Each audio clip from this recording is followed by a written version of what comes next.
everyone, I'm Richard. I'm the CTO of a startup called Workclout. We've recently adopted Hasura. It's been a thrilling ride. We went into production January of this year with a completely new product after a 3-month dev cycle. So I thought it'd be fun to walk you through our experiences building our enterprise multi-tenant SaaS product with Hasura. So first, some background on Workclout. We're a brand new product at Workclout. We've built this SaaS platform for frontline workers and managers in the industrial sector. Many of us are familiar with agile and lean methodologies. These concepts stem from the manufacturing space. Our software assists industrial companies in the adoption of lean practices with an emphasis on Kaizen workflows. So let's take a look at some of the criteria that we faced upon choosing Hasura for this new product. Our clients can be medium-sized to large enterprises, like manufacturing plants, with anywhere between 50 to 1,000 users each. So that was one thing we had to keep in mind when we decided to build this new product, is that it needed to be able to support very large customers. The nature of our product is collaborative. So being real-time is a must. That's one of the primary reasons that we chose Hasura. In the industrial sector, compliance and security is extremely important. GDPR, CCPA, data segregation on a per client basis. A lot of clients are cognizant of things like the noisy neighbor problem. So we have to get creative with our approach to multi-tenancy. We wanted to stay multi-tenancy. We wanted to keep that simplicity, but we also wanted to be cognizant of the compliance concerns that our customers have. Finally, we needed to ensure that our product is SQL-based and highly scalable given the size of our clients. So not only are we already a Postgres shop at Workclout before we adopted Hasura, but anyone familiar with the older enterprises like manufacturing knows that you're going to come across Microsoft SQL servers 9 out of 10 times for every client you integrate with. Thus, having a product that rested on a relational SQL-based database was important in our field. In addition to that, we know how to scale Postgres. We know how to replicate it. We know how to set up read-write clusters and so on. So having something like Hasura sitting on top of a database that we're so well versed in was a huge win for us. Through this talk, we're going to cover 3 key phases: the R&D and implementation phase, what it was like deploying Hasura, what it was like maintaining Hasura. So let's start with the R&D and implementation. The very first thing that we realized when we were researching Hasura is that it's not comparable to the likes of Firebase. This is because Hasura posed benefits to both the front end and back end stack alike, whereas Firebase primarily served as a drop-in replacement to most back end stacks, allowing front end engineers to hit the ground running. Yes, it's true, Firebase could work alongside your back end. It could be a subset of your back end, but one of its driving value propositions is that you could forego your back end entirely. Hasura didn't make that value proposition alone. If you had a large backend team or an opinionated backend stack, Hasura didn't impose on those scenarios. You could bring your own backend team, you can bring your own backend stack, or you could do none of that. Hasura did allow you the basic high-level benefits of Firebase in that you could move forward without a backend stack at all, provided you deployed Hasura to something like Heroku. But let's take a look at what our architecture looked like before Hasura, because there were very important aspects to our architecture that we were afraid we'd have to rewrite. So this is what our architecture looked like. You can see here that we're deployed to AWS. Everything is containerized within Kubernetes. We have a GraphQL server that sits on top of a CRUD interface. We have various custom business services written in Go. We have a permissioning service, an authentication service, a Redis session database. You probably noticed the mixture of Node and Go. We're actively transitioning to Golang as our primary backend language of choice. So that's why you see a split between Node and Go services. So that's another thing that we were a little concerned about. We're in the middle of this transition to a different type of backend technology, and how would Hasura, play a role given that transition? So this is immediately what happened when we began adopting Hasura. We realized 3 of the services were being replaced by Hasura entirely: our GraphQL gateway, our CRUD database interfaces, and our permissioning services. They all went away. And this is what our architecture looked like afterwards. So the green is everything that remained, and the blue is just Hasura coming in and replacing those other 3 services. So the end result was a much cleaner architecture, but more importantly, Hasura didn't impede on any of the technology choices we've made thus far. We're still using Redis for our session store. We're still housing our custom business services in Go. If anything, it's eased our transition to Go because we now only have a single node service that needs to be rewritten in Go. Hasura replaced the other three node services that we were going to rewrite. So it actually helped us with some of our tech debt. The next question we wanted to answer was just how real time is real time. Real time was a major requirement for us, given the collaborative nature of our product. How real time is Hasura? Let's take a look at what the old traditional way is of doing real time architecture before Hasura with a GraphQL stack. So the main way we could do real time was by implementing a subscription server using something like a Redis pub sub system. The drawback here is that making external or direct updates to the database won't trigger your real-time subscriptions. As you saw in our architecture earlier, we have various services that post updates to our database outside of the scope of GraphQL. To anyone familiar with real-time architecture, you can probably lay out in your head just how you would solve this problem, but that just results in an even more complicated architecture than what you see here. So how does this look with Hasura? Pretty simple, if you ask me. We just eliminated three services for one, and now we have better real-time handling than we did with the traditional approach. Direct updates to the database will now trigger real-time subscriptions. Here's another way of looking at what I'm trying to describe here. I'm in the Postgres console. I post an insert command. While I'm subscribed to that same table in GraphQL, I receive that insert command immediately. So I don't need to simply just only do mutations in GraphQL to receive my real-time updates. I'm able to do them directly in the database as well. That's really important to us because now we've gained an advantage we didn't have before. You can look at the services highlighted in yellow here. These services interface directly to the database. And now they're executing real-time updates on the Hasura level, on the GraphQL level, which is something they weren't doing before. Up next, we wanted to choose a GraphQL client.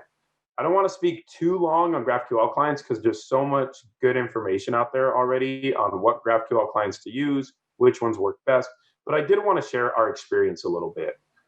We were originally a Relay shop, but Relay proved to be highly verbose when it came to its enforcement of the Relay connection spec, which is used for cursor-based pagination and some other things. Cache invalidation was also not easy, and its subscription management was unintuitive and difficult for us to ramp up on. We decided we weren't going to use Relay. It's worth noting that the Hasura team is actually working on supporting the Relay connection spec as a first-class, support, which is arguably the biggest blocker to adopting Relay. But points number 2 and 3 would have been a deal breaker for us nonetheless. So our front end setup ended up looking like Apollo client with GraphQL code gen. And those worked seamlessly with Hasura subscriptions on React Native and React. There was very little setup, and the setup looked identical across both stacks. So in the end result is we're able to define queries, subscriptions, mutations on the front end, and we get type-safe, auto-generated React hooks for executing those subscriptions or queries and whatnot. Very little setup, very little boilerplate, very smooth development workflow on the front end overall. All right, chapter 2, let's talk deployment. So our high-level strategy for deployment was we wanted to deploy to AWS, we wanted to deploy within our Kubernetes cluster, and we wanted to use Amazon Aurora Postgres. The Kubernetes deployment was extremely straightforward thanks to Hasura's stellar documentation and Docker images. We were also pleased to discover that Hasura was plug and play with Aurora. That was huge for us because it'll solve a lot of our scalability concerns up front. For us to be able to lean on Aurora and its auto scalability capabilities means that it's less DevOps efforts for us. So it's great that Hasura uses such a raw, clean version of Postgres that it could be compatible with Aurora. Scaling Hasura was pretty simple as well. So thanks to the official Docker image, it was simply a matter of scaling the deployed Hasura containers horizontally. We had our ingress controller, and that was connected up with our AWS Elastic LB. And we, to ensure that subscriptions and queries operated properly, we enabled sticky sessions on the load balancer level. So the database migrations are probably the most interesting part of the deployment. So every time we needed to deploy database updates, we reserved a single replica for applying the migrations. We applied the migrations on that one replica. You can see that it's not connected to the ingress controller. And then after that, after the migrations were applied, we'd execute the reload metadata API on each of the remaining replicas, allowing all running containers to be synchronized with the newly applied migrations. It's worth noting that this workflow is Hasura version 1.1. So there are new and improved strategies for applying migrations in Hasura version 1.2 and beyond. We've yet to try them out, but if you were coming into Hasura from today onward, you're most likely going to find yourself using a slightly different migration strategy. Finally, let's talk about multi-tenancy. So this was a huge sticking point for us in terms of deployment, given all of the compliance stuff that we have to deal with in the enterprise space that we talked about previously. So the way we looked at it, there were two approaches to multi-tenancy that we were thinking about. The first is the traditional approach, multi-tenancy on the database level. You have an organization table, you have the organization ID, which is used to segregate your data, and we call this data hoteling. The second is multi-tenancy on the container orchestration level. Different namespaces are used to segregate data, despite everything being hosted on a single Kubernetes cluster. So we actually implemented both approaches. So this is how this worked. Small to medium-sized businesses, we went with the data hoteling route. So everything was hosted on a shared namespace and a shared database. This is very natural in Hasura, as we can ensure all tables return filtered data based on the organization ID, using Hasura's permissioning system, which proved to be highly versatile. Larger companies will get a dedicated database and a dedicated Hasura cluster, and that will sit inside of a dedicated Kubernetes namespace. So the really large companies that had extreme compliance measures, they still got their segregated data. The end result is one multi-tenant Kubernetes cluster for all customers. And we have the shared Kubernetes namespace on here, in addition to all of the dedicated enterprise namespaces. Finally, maintenance. So what was it like maintaining Hasura in production? The answer was actually that it was boring. And that's a good thing. I wish I had something more interesting to say here. And I tried really hard to come up with some interesting points, but it was pretty uneventful. So Hasura the database maintenance was on autopilot. Hasura was horizontally scaled in Kubernetes. We were doing EC2 autoscaling on our Kubernetes nodes, RDS multi-AZ deployment, with automatic failover on the databases. And then we used Aurora's compute scaling to handle spikes in load. So AWS and Kubernetes handled the majority of the sort of DevOps maintenance.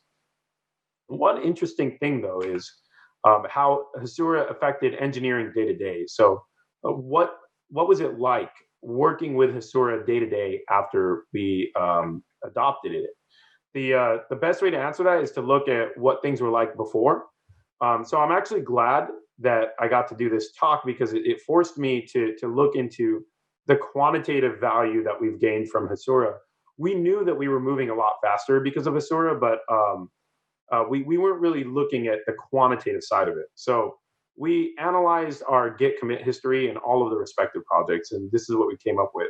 So here's a breakdown of where our backends team efforts spent most of their time before Hasura adoption. 25% was spent on authorization or permissioning. 15% was spent on data modeling. Half our time, 50%, was spent on building the meat of the backend, services development such as CRUD operations. And finally, 10% was spent on DevOps. So this is what it looked like after Hasura in the 4 to 5 months we spent maintaining and iterating on our product. We gained 10% of our time back on authorization. Now that we're using Hasura's declarative permissioning system, we didn't have to spend time maintaining our own permissioning system. Data modeling stayed mostly the same. The only difference being that we now do all of our data modeling with Hasura instead of the old Flyway migration tool that we were using. Service development almost disappeared entirely. This is where we gained the most time back. We're no longer building and maintaining a GraphQL gateway nor a CRUD service. So the only service development that we did was for custom logic, and that happened rarely. DevOps also went down a couple percent because we were working with one horizontally scaled Hasura service in place of the three prior services. So that left our backend team with a 57% increase in freedom to work on other things, like continuing our migration to Golang, spending more time on research and development, spending more time on cool features. Like we got to build QR scanning into our application for the first time. And most importantly, we were building our product faster. Our front-end engineers no longer waited days or weeks for backends to become available. Finally, some closing thoughts on what it was like adopting Hasura in retrospect. All three of our engineering departments, I realized, have gained some sort of performance-related benefit. The backend team is certainly the largest winner here, but the front-end team now has no more bottlenecks waiting for backend APIs. They also have heightened, more versatile access to the database that they didn't have before. So they're able to query data that the backend team might not have readily made available in the CRUD environment, but they're still querying that data in a secure way. This has allowed us to quickly iterate on features, in many cases without any backend work at all. And the ops team has less services to maintain. The speed at which we went to production with Hasura was pretty game changing.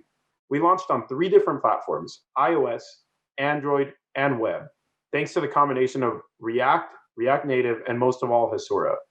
We managed to go to market with our new product in 3 months, and the scope of our product was by no means trivial. The database alone was over 52 tables, and it was created from scratch.